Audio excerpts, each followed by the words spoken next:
Cancer Healer Center, a new beginning. Santosh Deshmukh हत्या प्रकरणातील mastermind नेत्याच्या जवळचा म्हणून नैतिकतेच्या आधारावर राजीनामा घेतला। TV9 मराठीच्या कॉन्क्लेव्हमध्ये धनंजय मुंडेच्या राजीनाम्यासंदर्भात मुख्यमंत्री फडणवीसांकडून भूमिका स्पष्ट।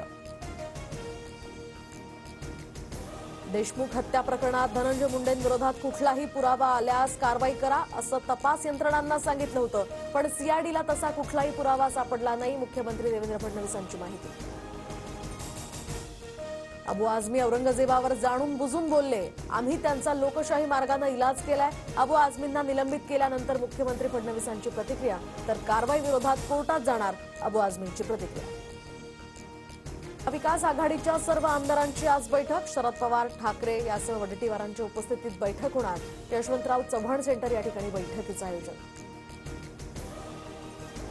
आदित्य ठाकरे आणि मुख्यमंत्री देवेंद्र फडणवीसांमध्ये सलग तिसरी भेट। गिरणी कामगार आणि BDD चाळ संदर्भात ठाकरेंच्या शिवसेनेची मुख्यमंत्र्यांसोबत चर्चा। अक्षय शिंदे एन्काउंटर प्रकरणामध्ये सरकारकडून उत्तर नाहीच। पोलिसांवर गुन्हा नोंदवण्यात टाळाटाळ। सरकारच्या भूमिकेबाबत उच्च न्यायालयाकडून नाराजी व्यक्त। यंदाच्या अर्थसंकल्पात महिलांना 2100 रुपये देणार असं सांगितलं नाही। जाहीरनामा 5 वर्षांसाठी असतो। लाडकी बहीण योजनेसंदर्भात आदिती तटकरे यांची माहिती। महायुती सरकारचा मोठा निर्णय। प्रतिज्ञापत्रासाठी 500 रुपयांचं मुद्रांक शुल्क आता माफ। महसूल मंत्री चंद्रशेखर बावनकुळेंची घोषणा। विद्यार्थ्यांना मोठा दिलासा। पालकमंत्री एकनाथ शिंदेंचा ठाण्यात जनसंवाद उपक्रम, तर आनंद आश्रमातनं उपक्रमाचा शुभारंभ। पालिका हद्दीतील नागरिकांच्या समस्या आणि तक्रारी सोडवण्यावर भर दिला जाणार। आरोपी दत्ता गाडे पोलिसांचा गणवेश परिधान करून एसटी स्थानकाच्या आवारात वावरायचा। स्वारगेट अत्याचार प्रकरणातील तपासात नवी माहिती समोर। पोलिसांच्या वेशातले आरोपी गाडेचे फोटो पोलिसांच्या हाती। जोगेश्वरी तरुणीवर सामूहिक अत्याचार। पोलिसांकडून 5 नराधमांना अटक, तर 25 तारखेला घडली होती घटना। सर्व आरोपी सध्या न्यायालयीन कोठडीत।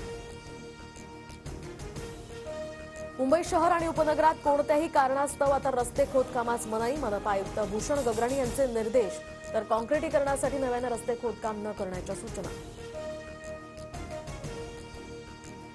नवी मुंबईत आज सकाळी 10 ते रात्री 8 वाजेपर्यंत पाणी पुरवठा बंद। भोकरपाडा जलशुद्धीकरण केंद्र आणि मोरबे धरण ते दिघा मुख्य जलवाहिनीवर देखभाल दुरुस्तीसाठी 10 तास पाणी बंद राहणार।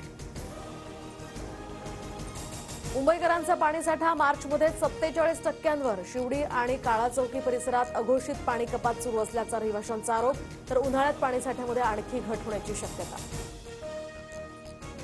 लोकसभा विरोधी पक्षनेते राहुल गांधी आज मुंबई दौऱ्यावर। धारावीमध्ये काम करणाऱ्या लेबर कामगारांसोबत आता संवाद साधणार, तर धारावी पुनर्विकास प्रकल्पाला विरोध होत असताना दौऱ्याला महत्त्व।